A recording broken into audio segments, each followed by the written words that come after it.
tahun ya? Eh, Kira-kira ya di 2012 ya pertama kali kenal ya. Di Malang kalau nggak salah. Untuk masalah titik tertinggi itu tadi ya, karena saya merasa nggak pernah terlalu berlebihan, nggak pernah terlalu kekurangan.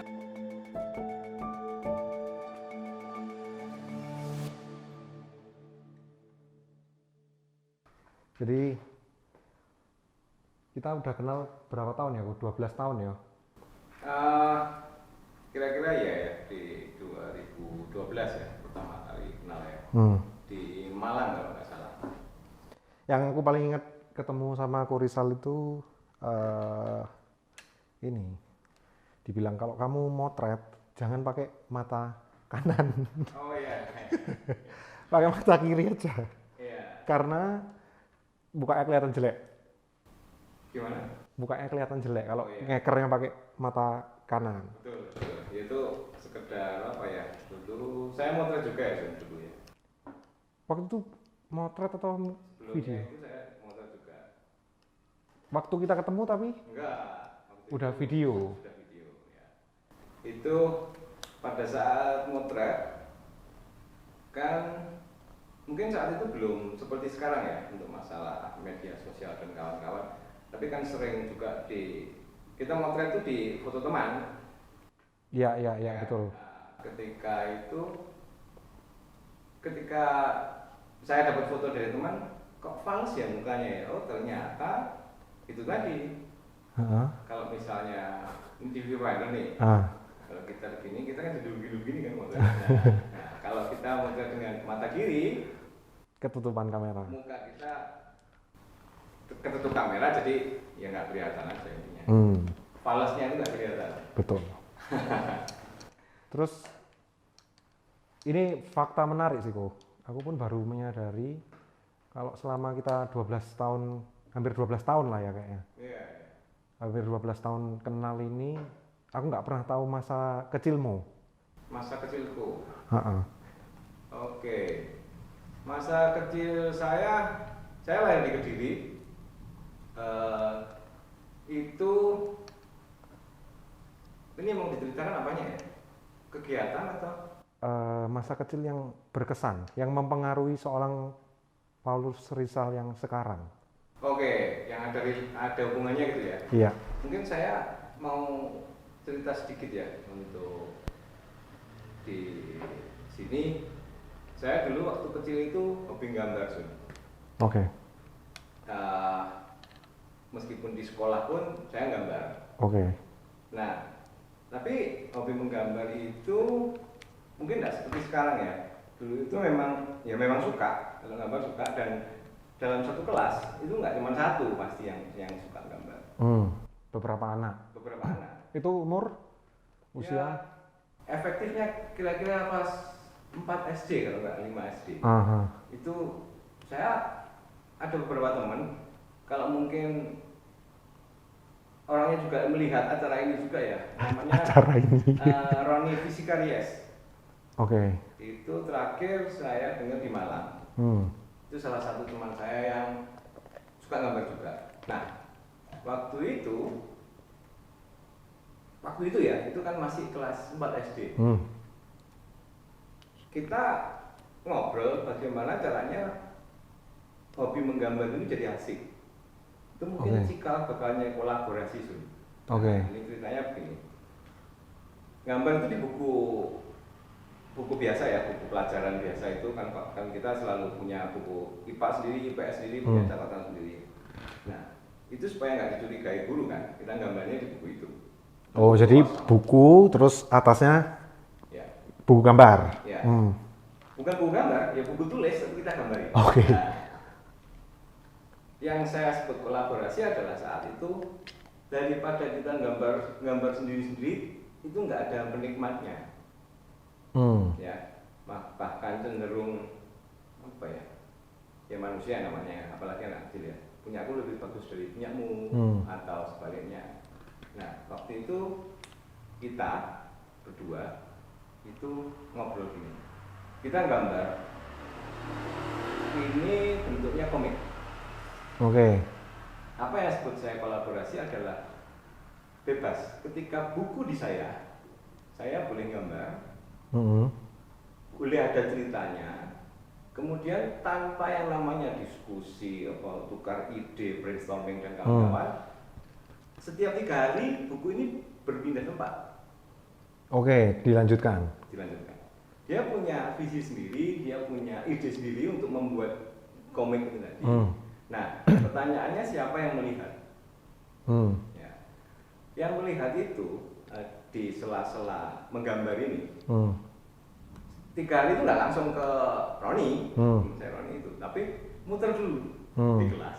Jadi kelas tahu lah ya isinya apa, dan mungkin, nah disitulah mulai ada masukan. Oh ini bagus kalau nanti dilanjutkan ceritanya begini. Tapi tanpa tahu kita yang menggambar itu punya cerita apa harusnya. Jadi semacam mungkin cerita bebas. Ya, yaitu yang mungkin mendasari saya jadi di bidang ini ya, karena bagaimanapun juga meskipun tidak harus terlalu expert dengan menggambar itu, kita tahu bagaimana menerjemahkan maksud dari cerita. Karena paling mudah di visual, karena mendengarkan akal susah ya. Jadi ya sorry itu sih ya, pada saat pelajaran kita gambar sih kadang. Apalagi pelajaran-pelajaran yang saya nggak suka, saya gambar. Malah gambar? Ya, saya hampir nggak pernah ikut lomba lukis, karena not fun ya. Karena lomba lukis itu mungkin sampai sekarang, yang lomba itu bukan anaknya, tapi orang tuanya. Bingung, betul. Orang tuanya yang ribut kan, padahal anaknya mungkin nggak suka. Tapi dipaksa untuk ikut lomba. Iya.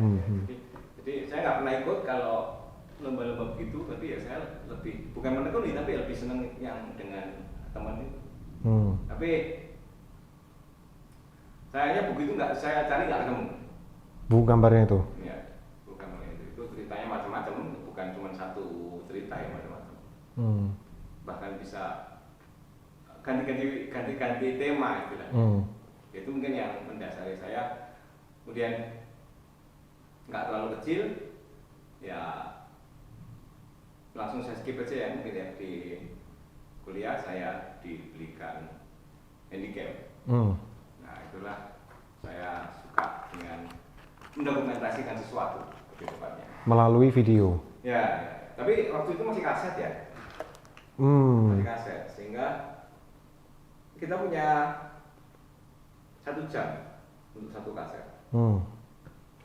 Berarti gini kok, kan dulu waktu masih kecil sempat hobi gambar, membuat komik.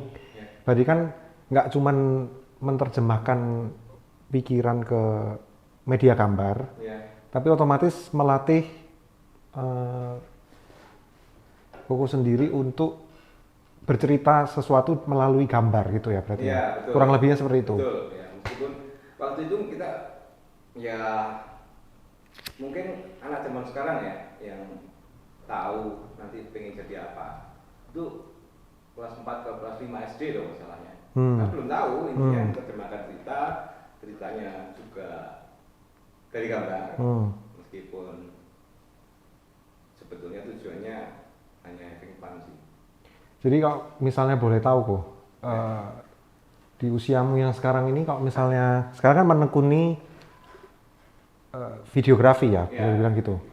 Kalau misalnya bisa disuruh balik ke masa lalu, mau ngomong apa ini ke anak kecil yang suka gambar ini, yang suka gambar ini, mungkin harusnya lebih tekun lagi gambar atau? Oke, sebetulnya nggak hanya untuk menggambar ya. Mungkin kalau pendapat saya apapun kesukaan itu bisa didukung sama orang tua. ya, karena sebetulnya orang tua memegang faktor yang penting untuk bagaimana anak ini berkembang. Meskipun saya sendiri belum punya anak ya. Tapi waktu itu orang tuamu mendukung nggak kok? Kebetulan kalau dari orang tua saya, papi saya, opa saya itu malah melukis, sehingga nggak apa-apa pasti. Tahu mereka, karena isinya tas ya, isinya itu. Tapi di perjalanan mereka misalnya waktu memutuskan ngambil dulu kuliah DKV, DKV desain. Ya. ngambil video atau? Ya desain komunikasi visual. Itu didukung atau mungkin mereka punya masukan yang lain? Sebetulnya kalau didukung apa ya? Didukung ini kan perlu kita pecah lagi ya. Dukung seperti apa? Ya. Kalau di saya dibebaskan memilih dari kecil. Oh, mau jadi apa? Exactly. Ya, betul. Jadi termasuk bagaimana kalau di saya dulu pada saat SMA itu boleh milih IPA, bukan boleh milih. Ada 2 jurusan, IPA, IPS. Ya. Betul ya. Waktu itu saya cukup nilainya untuk masuk IPA, tapi saya memilih ke IPS saja karena kalau IPA perlu les dan kawan-kawan, saya jadi nggak tekun untuk di bidang gambar. Ya, seperti itu. Jadi orang tua tahu karena tujuannya desain, nggak perlu juga dong masuk IPA. Nah, jadi mungkin itu adalah salah satu saya tahu bahwa orang tua mendukung bidang ini. Terus kalau nggak salah ingat sempat mau masuk kuliah perfilman nggak ya, Ko ya? Ya. Sempat ya? Ya, betul. Waktu itu tahun 2000. Mungkin istilahnya apa ya? Milenium. Saya searching dalam zaman dulu searching nggak semudah ini ya, harus ke warnet kan. Oke. Ya, ada informasi sekolah film. Sekolah film. Tapi biayanya mahal. Waktu itu saya ngomong ke orang tua, saya pengen ini. Jawabannya simpel. Ya nggak apa-apa kamu pengen itu. Tapi kalau kamu sekolah ini, kakakmu nggak kuliah. Oh, jadi disuruh milih lah anggapannya. Iya. Maksud saya adalah kakak nggak bisa meluluskan kuliah karena biayanya kan mahal. Jadi salah satu mau kakaknya yang kuliah atau koko yang kuliah. Kalau film ya sekolahnya. Ya. Jadi karena biayanya mahal, ya sudah saya memilih. Ya, meskipun nantinya bisa ke sana, nggak harus lewat jalan ini. Ya kan, nggak harus dari lewat kuliahnya. Terus tapi sempat waktu kuliah juga Ko Rizal sempat buat film ya kalau nggak salah sama teman-teman. Oh iya, sempat. Saya diajak sebetulnya nggak ini dari istilah ya, saya mungkin mau mencermati dari istilah ya, nggak semewah itu, cuman saya bagian kita syutingnya, that's it. Untuk proyek itu, karena salah satu juga itu saat itu adalah teman dia tugas akhir membuat yang menurut saya unik ya, karena dari jenis filmnya ya unik lah, bukan film yang mungkin banyak orang suka waktu itu. Ya bahasa sederhananya bikin film robot-robotan. Ya jadi saya diajak untuk jadi yang syuting filmnya begitu. Kalau membuat film bukan saya sendiri. Oke. Cuman tadi berarti ada keinginan untuk ambil kuliah perfilman tapi harus pupus. Terus akhirnya masuk ke DKV. Terus lulus DKV sempat jadi videographer, shooting wedding dan sampai sekarang ya berarti. Sampai sekarang. Nah, mungkin kayak ada pesan nggak kok, maksudnya ketika impian, semua orang kan punya impian. Aku pun punya impian dulu, walaupun impianku sebenarnya bukan jadi fotografer. Jadi apa? Nggak tahu waktu itu. Lebih ketemu sama fotografi, terus fotografi merubah hidupku, baru aku menekuni fotografi. Tapi kalau Ko Rizal kan kecil suka gambar, suka storytelling, lulus SMA mau masuk kuliah perfilman tapi pupus, terus DKV, jadinya videographer gitu kan. Cuman untuk banyak orang punya impian tapi mereka harus merelakan impiannya gitu maksudku. Nah dari pengalaman Ko Rizal sendiri ketika dulu mau kuliah perfilman terus harus pupus dan akhirnya mengambil jalur yang lain, itu gimana kok, maksudnya mentalitas apa yang waktu itu kamu pegang gitu? Oh, kalau itu jawabannya sederhana sih, itu biasa aja sih.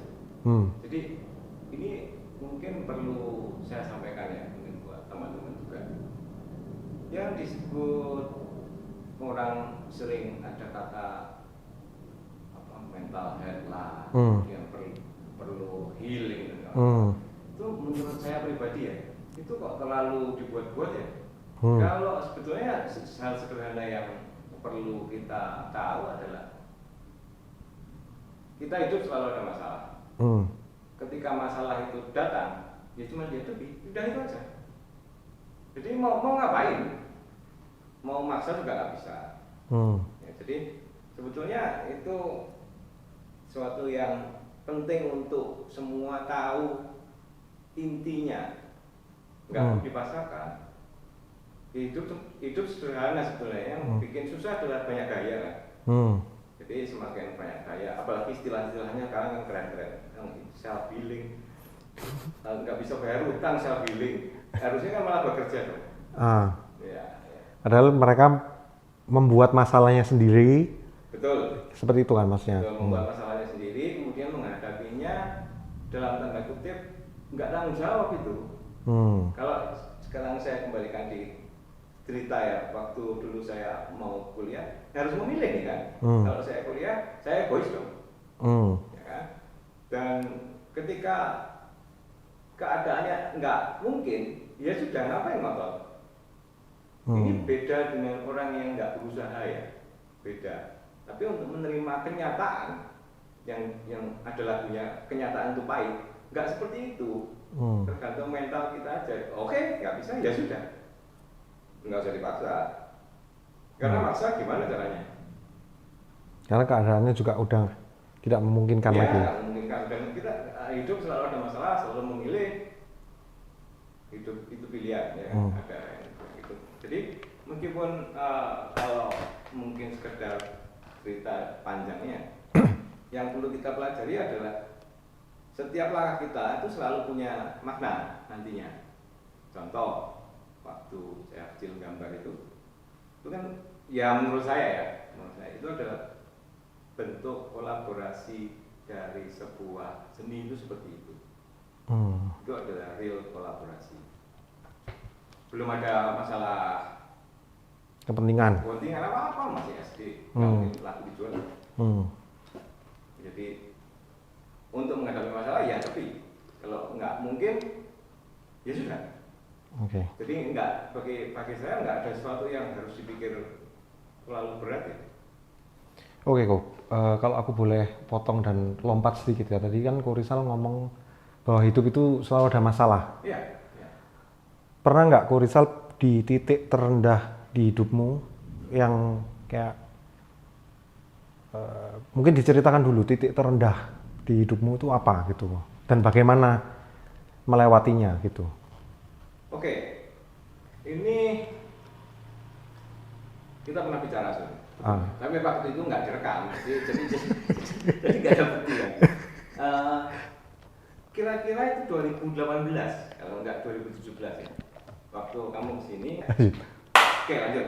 Waktu itu kira-kira tahun 2018 ya, Sun. Kamu kesini, waktu itu kita main-main, kemudian aku ngobrol sesuatu. Jun, aku ada masalah nih. Kamu tanya, masalah apa? Aku akhir-akhir ini kok nggak punya kepinginan apa-apa ya. Kamu ingat? Ya, menurutku itu adalah titik bahaya. Karena di situ, oke, untuk backgroundnya adalah sebetulnya saya cukup beruntung. Saya nggak punya sekali, saya juga nggak pernah kaya sekali. Saya selalu ya stabil-stabil aja. Mungkin bagi sebagian orang itu nggak menantang, tapi bagi saya itu adalah pure anugerah. Itu yang membuat juga saya pernah cerita ke kamu juga Sun, bahwa saya tujuannya itu jika roda kehidupan itu berputar, saya nggak mau di ujung roda. Karena berputar ya, kadang di atas, kadang di bawah. Usaha saya adalah menuju ke porosnya. Sebetulnya bukan sesuatu yang tidak disengaja itu ya, itu bisa diusahakan. Jadi minimalkan masalah. Makin lama kan kita makin ke tengah nih. Jadi ya hidupnya akan lebih stabil. Yang dicari pasti stabil. Bahagianya orang itu macam-macam. Ya kan, jadi itulah yang saya amati. Bukan berupa prinsip ya, bukan berupa prinsip yang harus begini atau begitu, cuma itu yang saya jalankan. Nah, masalah itu tadi ketika saya nggak punya keinginan apa-apa, itu adalah menurut saya adalah titik paling bahaya dalam hidup semua orang. Karena pasti soalnya gini, pekerjaan ada ya sudah ya ada, kalau untuk kebutuhan ada, tapi nggak punya keinginan, nggak punya keinginan, itu bahaya menurut saya. Setelah tadi Ko Rizal menemui titik terendah, caranya Ko Rizal untuk keluar dari, ya bisa dibilang sebenarnya itu semacam zona nyaman juga nggak ya? Ya betul ya, zona nyaman. Ketika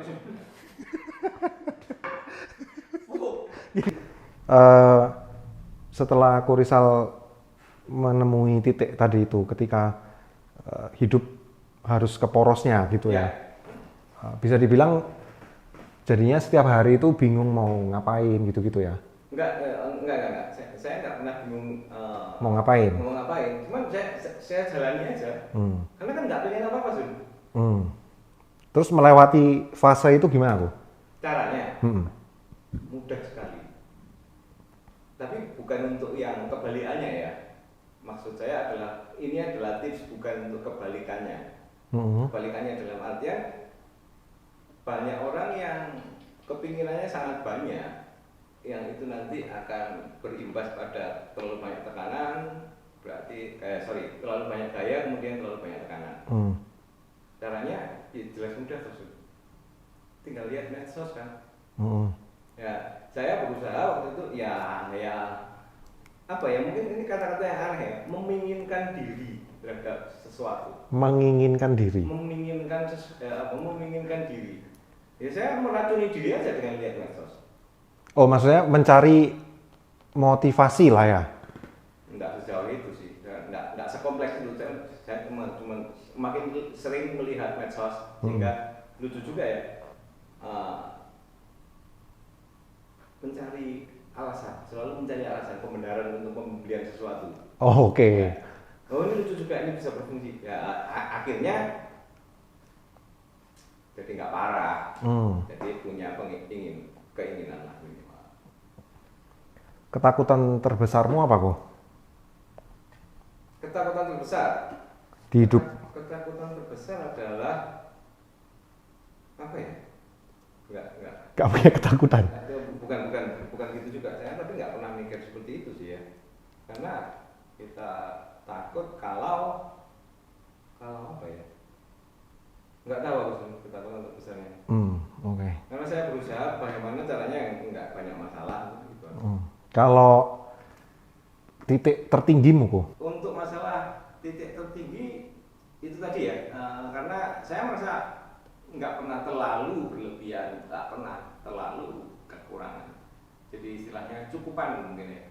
Jadi saya juga nggak merasa ini sedang tinggi atau sedang low atau sedang menderita, enggak. Saya nggak berusaha merasakan itu juga. Jadi ya intinya berada di poros dan hidupnya muter, nggak terlalu kayak nggak ada, anggapannya nggak ada kurva yang terlalu tinggi ya, tapi juga nggak ada kurva yang terlalu rendah. Oke.